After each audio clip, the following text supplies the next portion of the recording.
여러분, 부동산 경매에 나온 물건 중에 모두가 저건 위험해 하고 피해가는 게 있잖아요. 근데 만약이에요. 그 위험, 딱지 뒤에 엄청난 기회가 숨어 있다면 어떨까요? 네, 오늘은 바로 그 이야기. 남들이 버리는 경고 속에서 대박을 찾아내는 법에 대해 한번 파헤쳐 보겠습니다. 자, 한번 상상해 보세요. 진짜 마음에 쏙 드는 경매 물건을 딱 찾았어요. 그런데 거기에 유치권 있음, 이런 무서운 경고가 떡하니 붙어 있는 거예요. 금액도 어마어마하고요. 그럼 보통 어떻게 하시겠어요?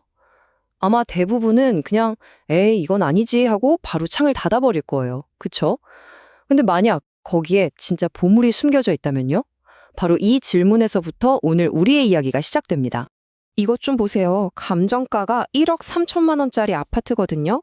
근데 이게 두 번이나 아무도 안 사가서 가격이 1억 1천만 원까지 뚝 떨어졌어요.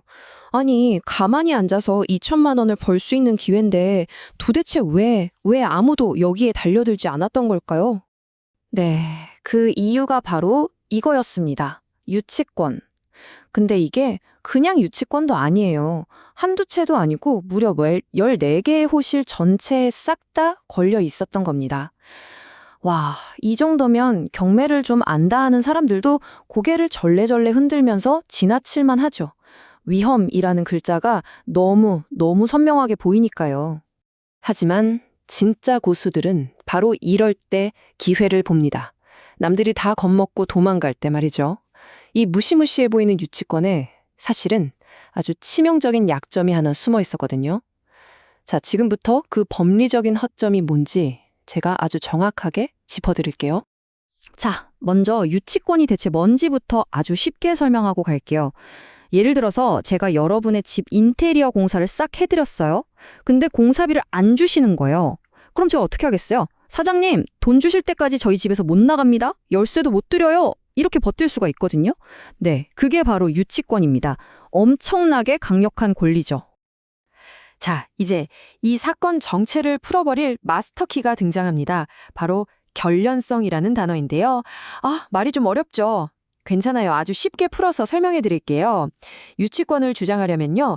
내가 받을 돈이 반드시 바로 그 건물 때문에 생긴 빚이어야만 한다는 뜻이에요. 예를 들어서 다른 사업하다가 생긴 빚 같은 걸로는 이 건물을 붙잡고 있을 수 없다는 거죠. 정말 중요한 개념입니다. 이 결련성이라는 한 단어가 이 게임의 승패를 결정짓거든요. 자, 이걸 보시면 이제 모든 게 한눈에 들어올 겁니다. 왼쪽을 한번 보세요. 건물에 직접 페인트 칠을 하거나 창문을 달거나 이렇게 건물 자체의 가치를 올리는 데 들어간 돈, 이런 건 당연히 결련성이 인정돼요. 유치권이 성립되는 거죠. 그런데 오른쪽을 보세요. 이번 사건에서 문제가 된 빚은 뭐였죠? 바로 사업권 양도 대금이었어요. 이건 건물 공사비가 아니잖아요. 그냥 사업 권리를 서로 사고팔면서 생긴 돈이에요. 자, 이 둘 사이에 직접적인 관련, 즉 결련성이 있을까요? 법원은 없다라고 판단할 확률이 거의 99.9%입니다. 이제 그림이 그려지시나요? 그 14개 호실을 뒤덮고 있던 무시무시한 유치권이 사실은 법적으로 성립하기 아주 어려운 거의 가짜 유치권에 가깝다는 겁니다. 바로 이거였어요. 좋습니다. 이 결정적인 약점을 우리가 찾아냈어요. 그럼 이제 이걸 어떻게 진짜 돈으로 만들어야 할까요? 지금부터는 낙찰받은 투자자가 바로 실행에 옮겨야 할 필승 전략, 그 구체적인 행동 계획을 하나하나 짚어보겠습니다. 여기서 가장 중요한 건 속도와 비용입니다. 질질 끌면 안 되거든요. 그래서 가장 빠르고 가장 저렴한 방법부터 딱 시작하는 거예요. 그게 바로 부동산 인도명령 신청입니다. 낙찰 받자마자 법원에 가서 판사님, 이 유치권은 성립 안 되는 것 같으니 점유자 빨리 내보내주세요 하고 신청하는 거죠. 여기서 바로 통과되면 최고죠. 베스트 시나리오입니다. 근데 혹시 여기서 기각이 되더라도 전혀 걱정할 필요 없어요. 그땐 플랜 B, 바로 명도소송으로 넘어가면 되니까요. 어차피 우리는 법리적으로 이길 싸움이란 확신이 있잖아요. 하지만 진짜 고수들은 법적인 절차 하나만 밀어붙이지 않아요. 가장 똑똑하고 현명한 방법은 뭐냐? 바로 투트랙 전략입니다. 이게 뭐냐면요. 한 손에는 소송이라는 아주 강력한 카드를 딱 쥐고 있으면서 다른 한 손으로는 부드럽게 협상의 문을 여는 거예요. 점유자를 만나서 이렇게 이야기하는 거죠. 사장님, 저희가 법적으로 가면 시간도 오래 걸리고 솔직히 사장님이 많이 불리합니다. 그러니 제가 이사비 넉넉하게 챙겨드릴 테니 여기서 좋게 마무리하시죠. 어떻게요? 우리가 발견한 그 법적 약점이 협상 테이블에서 가장 강력한 무기가 되는 순간입니다. 시간, 돈, 감정 소모까지 모든 걸 아낄 수 있는 최고의 전략이죠. 자, 여기까지 들으시면 와, 이거 대박인데? 하면서 당장 이런 물건 찾아보고 싶으실 거예요. 그쵸? 하지만 잠깐, 스톱. 진짜 프로는요. 항상 최악의 상황까지 머릿속에 그려봅니다. 이렇게 완벽해 보이는 계획에도 분명히 우리가 조심해야 할 함정, 반드시 피해야 할 리스크가 숨어 있거든요.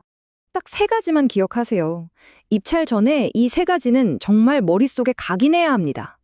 첫째, 소송이 생각보다 길어질 경우에 들어갈 대출 이자라든지 그런 추가 비용까지 전부 계산에 넣고 입찰가를 써야 해요. 둘째, 이게 진짜 중요한데 유치권을 주장하는 그 사람이 혹시 임차인, 즉 세입자일 수도 있어요. 유치권이 가짜라고 밝혀져도 세입자로서의 권리는 또 다른 문제거든요. 이건 완전히 별개로 분석해야 합니다. 그리고 마지막 셋째, 서류를 보다 보면 은행이 이 유치권 배제해주세요 하고 낸 서류가 있을 거예요. 그거 보고 은행도 문제 없다고 하네 하고 100% 믿어버리면 절대 안 됩니다. 그건 그냥 은행의 의견일 뿐 최종 판단은 오직 법원만 내릴 수 있다는 거 절대 잊으시면 안 돼요. 자, 그럼 이제 이 모든 내용을 싹 모아서요. 여러분이 실제로 이런 물건을 딱 마주쳤을 때 바로 써먹을 수 있는 최종 행동 지침, 필승 체크리스트로 깔끔하게 정리해드리겠습니다. 다른 거 다 필요 없고 이것만 딱 챙기시면 됩니다. 이 6단계 순서대로 하나씩 따라가시면 됩니다. 1단계 법원 서류, 특히 매각 물건 명세서부터 꼼꼼히 봅니다. 점유자가 누군지, 유치권 신고 내용은 뭔지. 2단계 은행이 낸 유치권 배제 신청서가 있다면 무조건 찾아서 읽어보세요. 비세 정체가 거기에 다 나와 있습니다. 3단계 만약 점유자가 임차인이라면 전입일자랑 은행의 대출 날짜 꼭 비교해야 하고요. 4단계 이제 숫자를 봐야죠.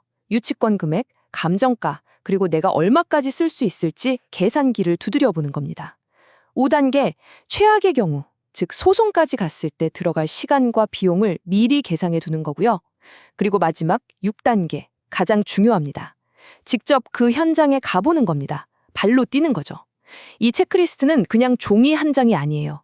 남들이 전부 위험이라고 외면하는 것에서 기회를 찾아내는 여러분만의 보물지도입니다.